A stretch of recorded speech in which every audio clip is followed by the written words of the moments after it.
G'day, it's Chris Scan and welcome. My video 4 tips on how to get out of a rut or out of the grind of maybe your daily life. And if you're watching this, who am I?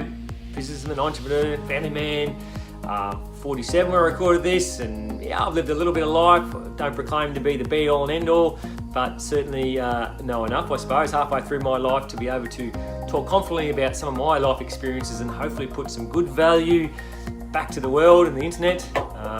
Is there a funnel at the end of this? That tries to get you into buying a webinar or something? No, not at all.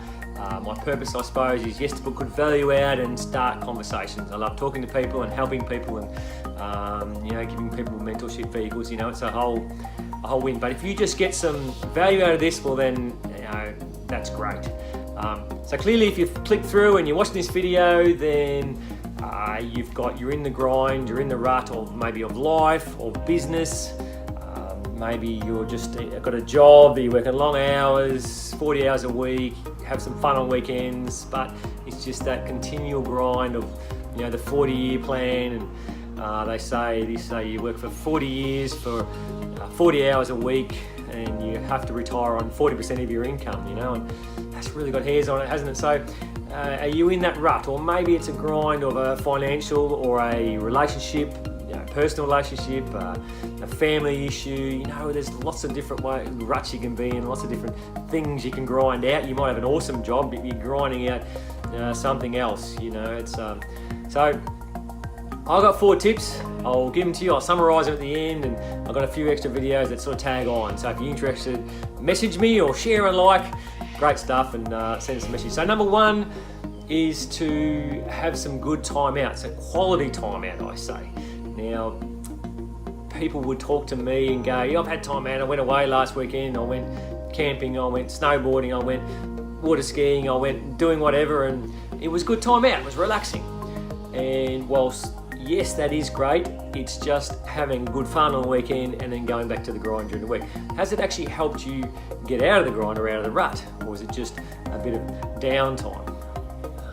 Probably more so the downtime. What I'm talking about is quality time out where it's time to think, where you can have quiet time. And there's so much knowledge, training, videos, webinars on all this sort of stuff, and you can certainly go looking. And I've even done my own little video on just quality time out. So if you want to watch that, put time out in the message and I'll send it through to you. But really what I'm talking about is time out where you can reflect, not dwell on the past, but certainly reflect on the past, where you quiet your mind, where you're sitting somewhere quietly, and when you can think maybe over a day.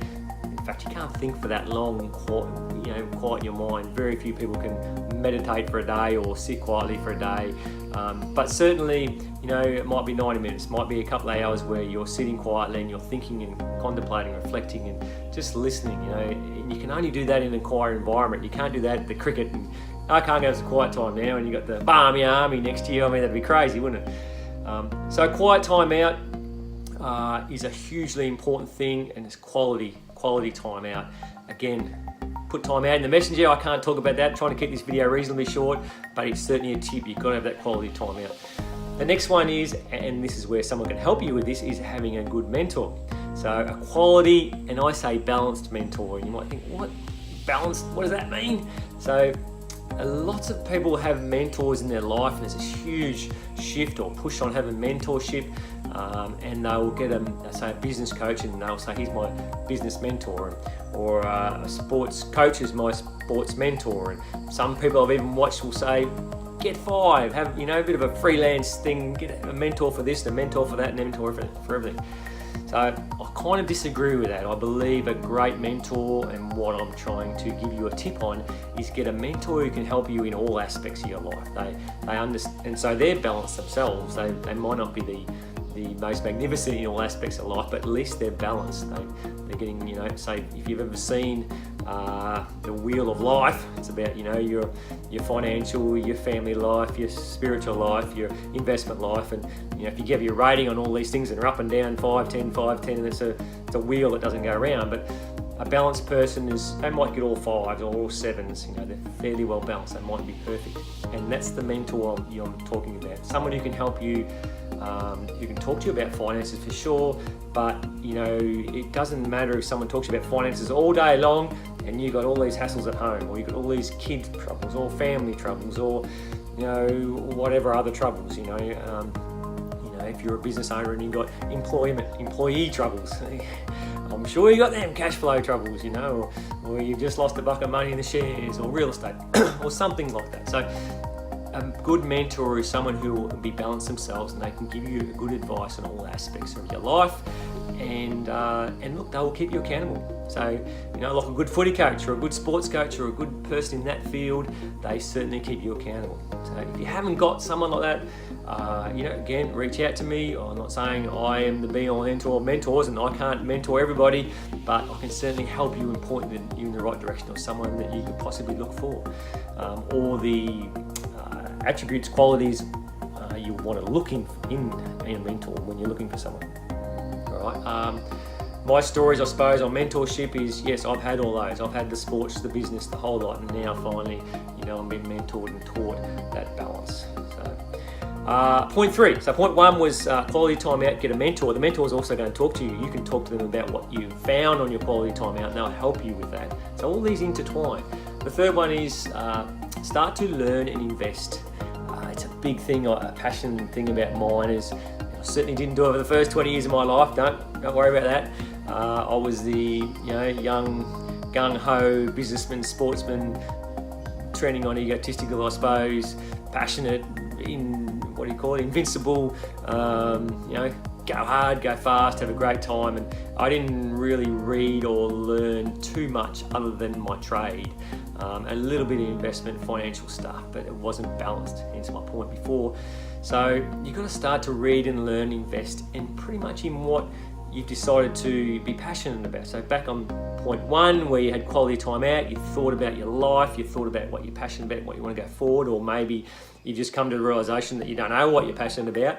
You get a mentor who helps you find those things, and then your mentor will also go forward and help you and point you in the direction of what you need to learn, what you need to listen to, what you need to put in your brain. Our subconscious is just a soak to get it into the conscious mind. That's where we want it. That's where we want to feed it into, so then it becomes part of our normal self. A good analogy or story behind this, I suppose, is that people say that when you've had a few frothies or a few alcoholic beverages, the real you comes out. And I believe probably to a degree that's true, because what happens is your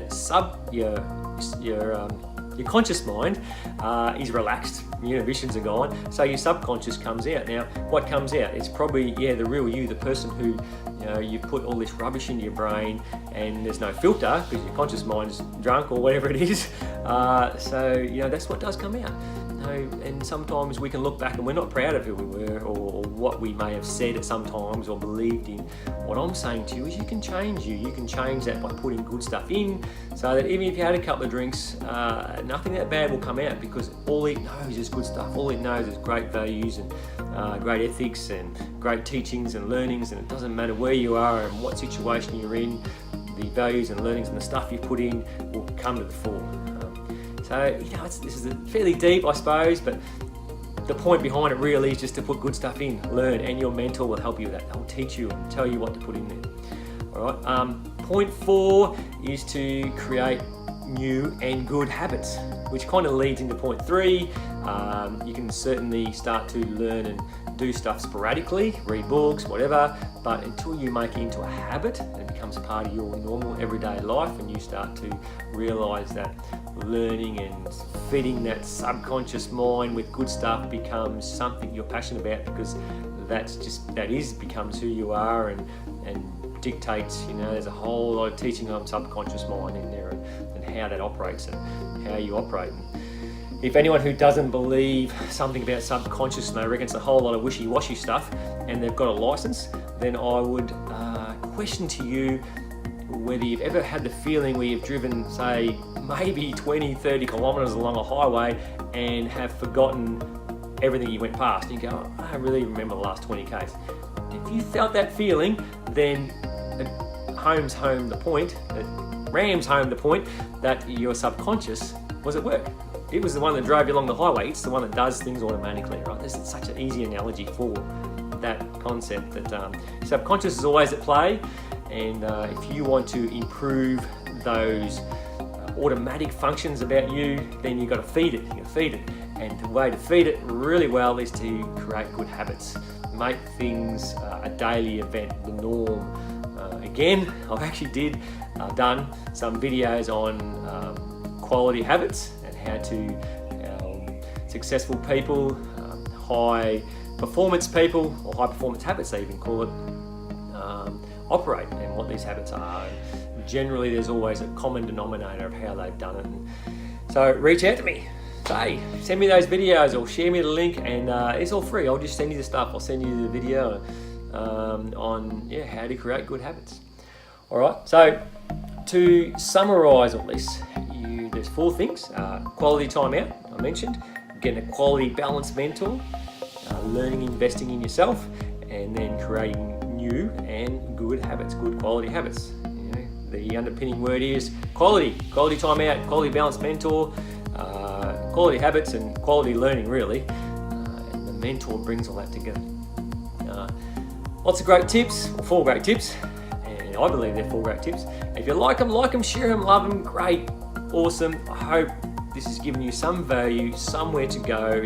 And as I said, I just want to start a conversation, so reach out, say hello, go, yes, send me another video, or send me the video on habits, or send me the video on you've done on time out, good quality time out, or what should I look for in a mentor. Thanks for watching. It's Chris Scan signing out. Talk to you later.